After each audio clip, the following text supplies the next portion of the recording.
नमस्कार दोस्तों, आधार ICS academy में आप ऑनलाइन और ऑफलाइन सभी स्टूडेंट का बहुत बहुत स्वागत है। काफ़ी कुछ आप ज्योग्राफी में जान चुके हैं, काफ़ी चीज़ें आप पढ़ चुके हैं।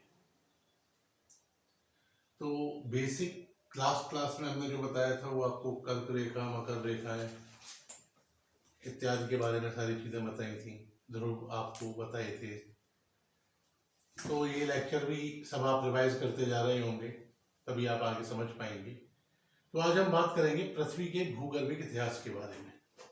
किसके बारे में?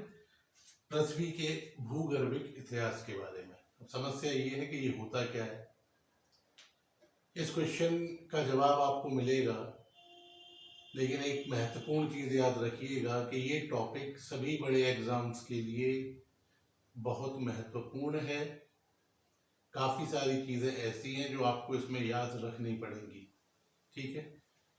तो पृथ्वी के भूगर्भिक इतिहास में हमको पढ़ना है कि उत्पत्ति काल से लेकर आज तक पृथ्वी किन किन दशाओं से गुजरी है।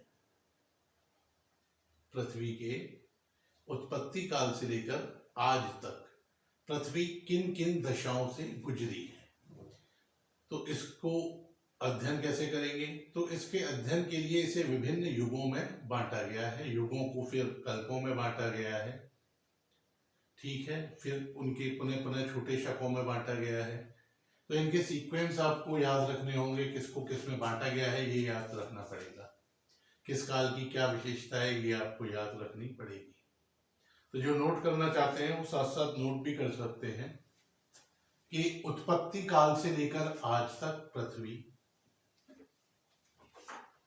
उत्पत्ति काल से लेकर आज तक पृथ्वी किन किन दशाओं से गुजरी है, इसके अध्ययन को विभिन्न युगों में बांटा गया है। सबसे पहले याद रखिएगा कि इस क्षेत्र में जो सबसे पहला प्रयास किया था वो किया था बफन। क्या नाम है? बफन। ये फ्रांसीसी विद्वान है। इन्होंने सबसे पहले पृथ्वी को बांटना प्रारंभ किया था। इन्होंने बांटा था 7 भागों में। कितने भागों में? 7 भागों में। एग्जाम में आ चुका है, महत्वपूर्ण है। लेकिन हमें जो पढ़ना है वो क्या पढ़ना है? हमको पढ़ने हैं 5 कल्प। 5 कल्प महत्वपूर्ण जो है वह 5 कल्प। तो लिख लीजिए, पृथ्वी के इस क्षेत्र में सर्वप्रथम प्रयास फ्रांसीसी विद्वान, इस क्षेत्र में सर्वप्रथम प्रयास फ्रांसीसी विद्वान बफन महोदय का है। इन्होंने पृथ्वी को विभिन्न युगों में या 7 युगों में प्रस्तुत किया। पैराग्राफ चेंज या नेक्स्ट लाइन कर लीजिएगा। पृथ्वी के इतिहास को 5 बड़े कल्प में विभाजित किया गया है। पृथ्वी के इतिहास को 5 बड़े कल्प में विभाजित किया गया है। फिर प्रत्येक कल्प को व्यवस्थित करने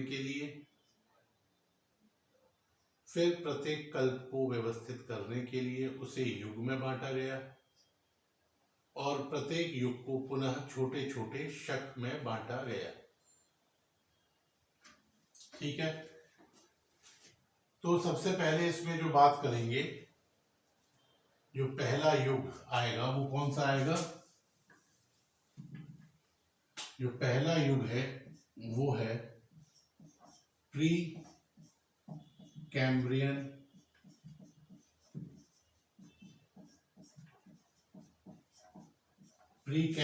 एरा या प्री कैम्ब्रियन युग।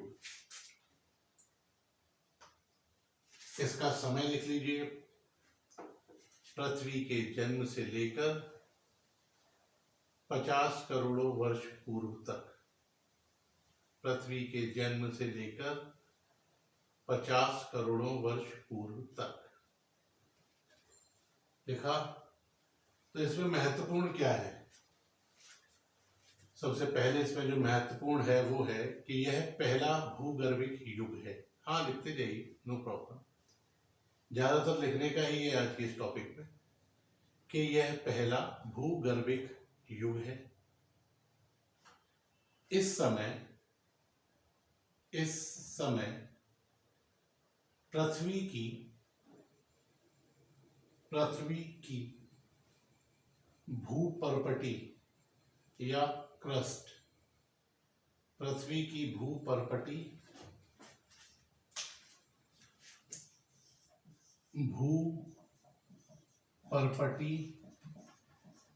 या क्रस्ट, जो पृथ्वी की पपड़ी होती है, या क्रस्ट का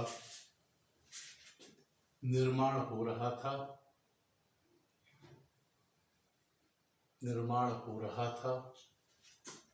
नेक्स्ट, इस युग में पैंजिया क्या होता है बताएंगे अभी आपको।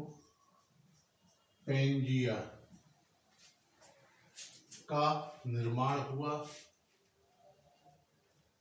इस युग में पैंजिया का निर्माण हुआ, जो बाद में कनाडियन शील्ड, कनाडा की shield, Canadian shield, Siberian shield, Gondwana shield और बाल्टिक शील्ड में विभाजित हो गया, जो बाद में Canadian shield, Siberian shield, Gondwana shield और बाल्टिक शील्ड में विभाजित हो गया।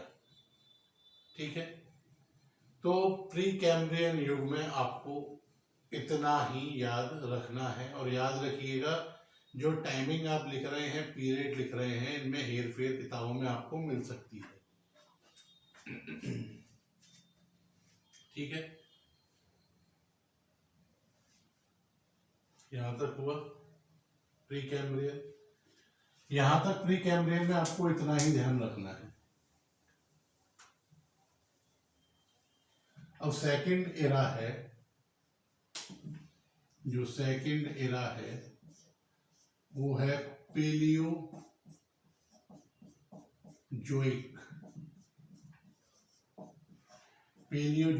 युग या पेलियोजोइक एरा। इसका भी समय लिख लीजिए, 57 करोड़ वर्ष से पूर्व, 57 करोड़ वर्ष से 22.5 करोड़ वर्ष पूर्व तक। वो 50-57 कंफ्यूजन मत रहिए, इतना आपको मिलेगा। ठीक है, 57 करोड़ वर्ष से 22.5 करोड़ वर्ष पूर्व तक। तो इसमें क्या महत्वपूर्ण याद रखना है? सबसे पहले इसमें याद रखना है कि इस युग में पहली बार पृथ्वी पर, लिखते जाइए, इस युग में पहली बार पृथ्वी पर गैर पुष्पीय वनस्पति, बिना फूल वाली वनस्पति, गैर पुष्पीय वनस्पति तथा अकशेरुक जंतुओं के रूप में जीवन का प्रारंभ हुआ। ठीक है, अब याद रखिएगा कि इस युग को 6 भागों में बांटा गया है। देख लीजिए, इस युग को 6 भागों में बांटा गया है। कौन कौन से हैं वो? पहला है कैम्ब्रियन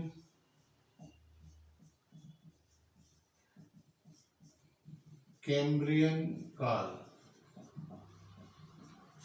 कौन सा है? कैम्ब्रियन काल। इस काल में क्या हुआ था? इस काल में समुद्री अवसादों से, जो समुद्र में अवसाद होते हैं, जो चीजें रहती है, जमा होती रहती है गिर में, समुद्र में धूल, मिट्टी, कंकड़, तो इस काल में समुद्री अवसादों से अवसादी चट्टानों का जन्म हुआ। अवसादी चट्टानों का जन्म हुआ। इन चट्टानों में प्राचीनतम जीवन के अवशेष मिलते हैं। इन चट्टानों में प्राचीनतम जीवन के अवशेष मिलते हैं। ठीक है, दूसरा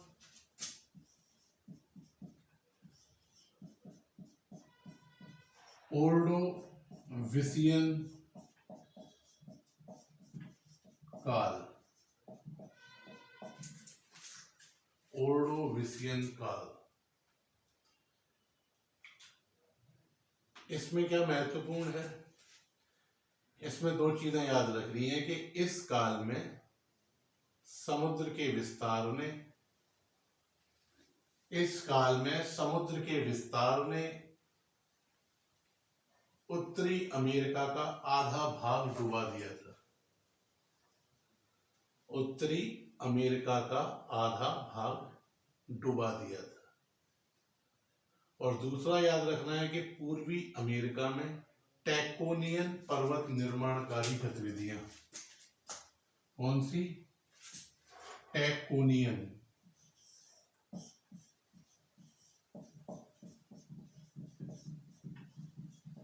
टेक्टोनियन पर्वत निर्माणकारी गतिविधियां प्रारंभ हुई। ठीक है यहां तक। अगला लिखिएगा, तीसरा इसका जो भाग है वो है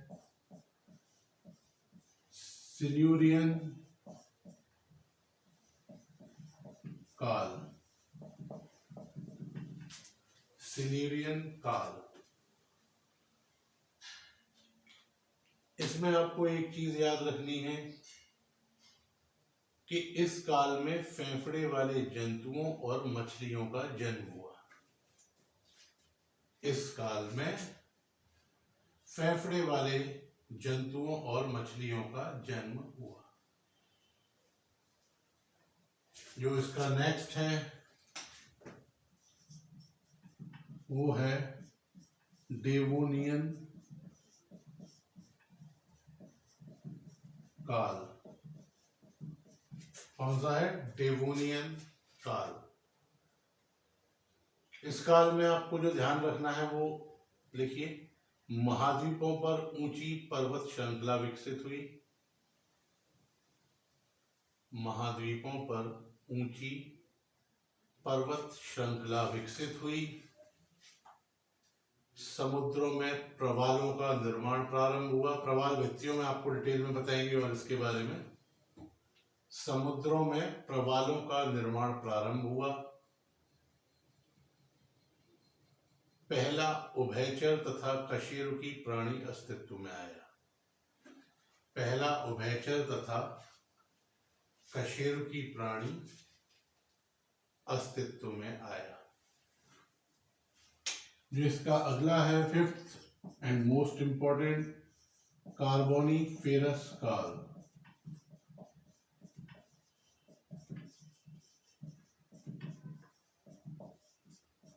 कार्बोनिफेरस या कार्बोनिफेरस काल।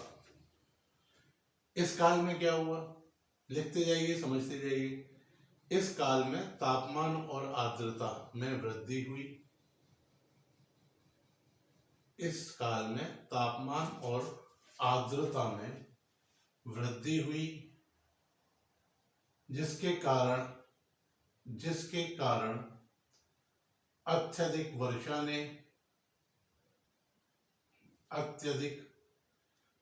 ने एक बड़े भूभाग को दलदली भूमि में बदल दिया। दलदली भूमि में बदल दिया।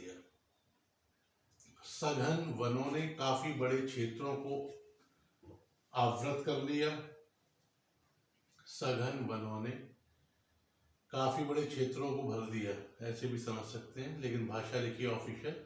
सघन वनों ने काफी बड़े क्षेत्रों को आवृत कर लिया। कुछ समय बाद ये वन जलमग्न होकर अवसादी निक्षेपों के नीचे दब गए। जलमग्न होकर, पानी भर गया, फिर अवसाद जमा होते रहे, तो क्या हुआ? जलमग्न होकर अवसादी निक्षेपों के नीचे दब गए। जलमग्न क्षेत्र के जल स्तर से बार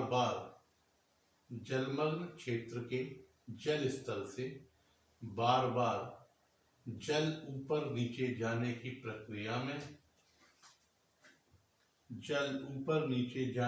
प्रक्रिया में इन वनों को तीव्र दबाव का सामना करना पड़ा।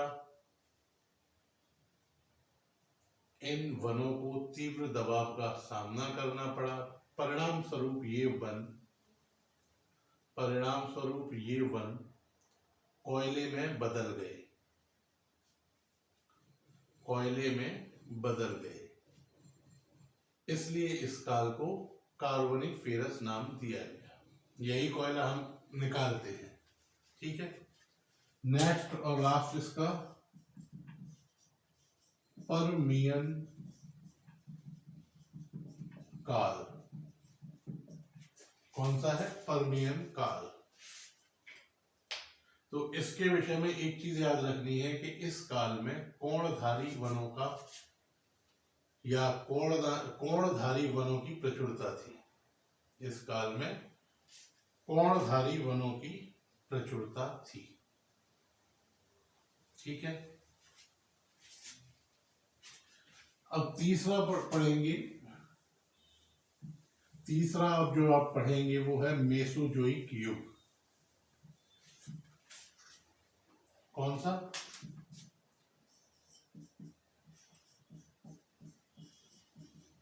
मेसोजोइक युग 22.5 करोड़ से 7 करोड़ वर्ष पहले तक। 22.5 करोड़ वर्ष से 7 करोड़ वर्ष पहले तक। तो याद रखिएगा कि इस युग को 3 कालों में बांटा गया है। कितने में? याद लिख लीजिए, 3 कालों में। ट्रायसिक काल,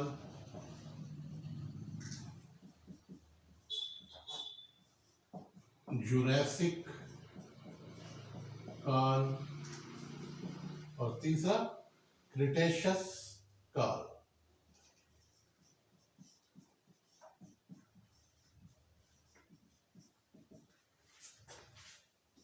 देख लीजिए, ट्रायसिक काल, जुरासिक काल और क्रिटेशियस काल। यह डायनासोरों का कालखंड था। याद इसमें क्या रखना है? पूरे में याद रखना। मेसोजोइक में स्पेशली ये लाइन किसके लिए है? जुरासिक काल के लिए। नाम से ही पता चल रहा है। यह डायनासोरों का कालखंड था। इस कल्प के अंत तक डायनासोर रहस्यमय ढंग से लुप्त हो गए। इस कल्प के अंत तक डायनासोर रहस्यमय ढंग से लुप्त हो गए।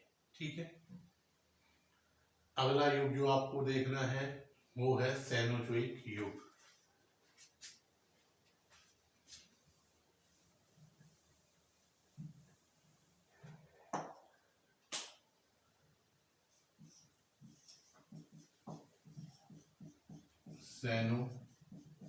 सेनोजोइक युग। सेनोजोइक युग। इसमें या इस काल के से 2 भागों में या 2 युगों में विभाजित किया जाता है। एक टर्शियरी काल और दूसरा क्वार्टरनी काल।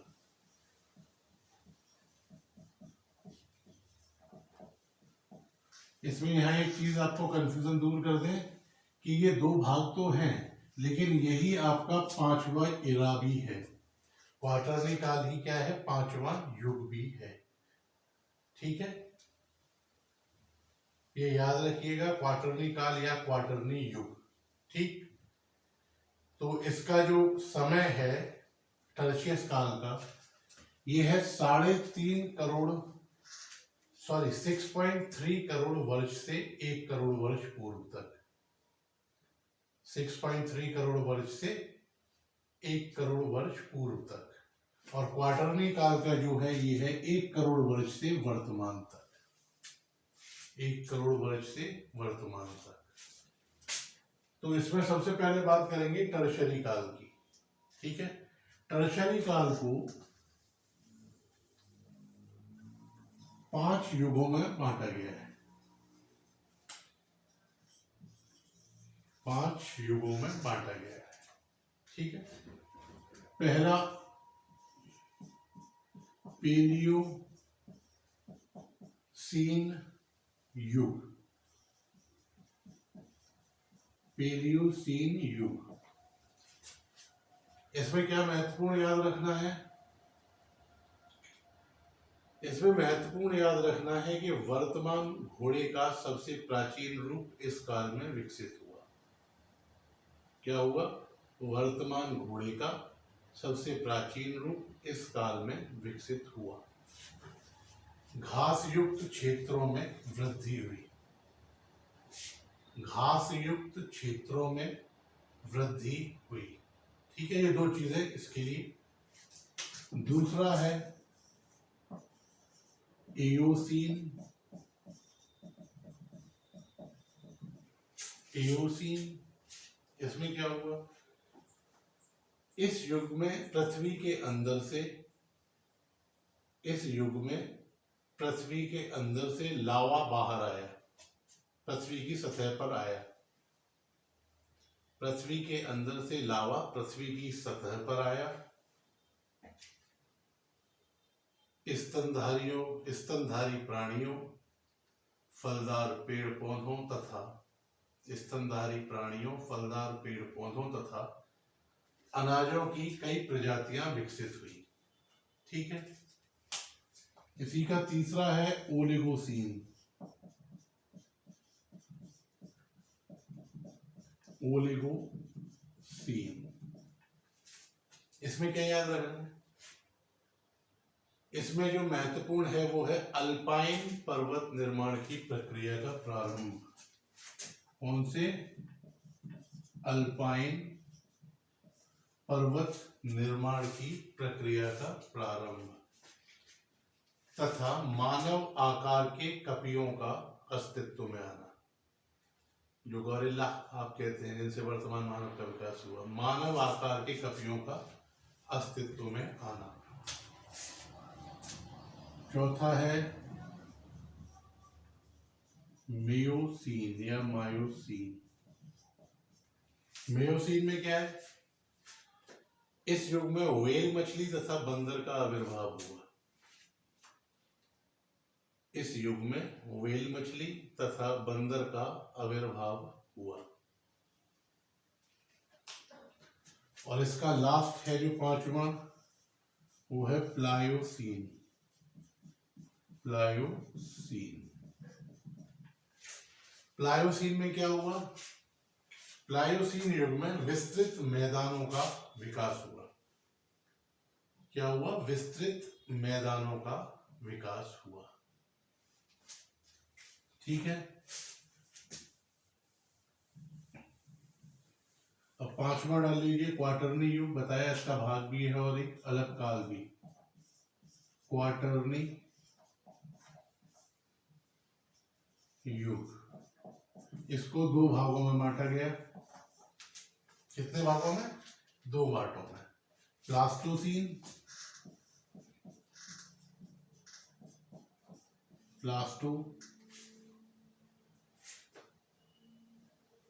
सीन और दूसरा होलोसीन, होलोसीन।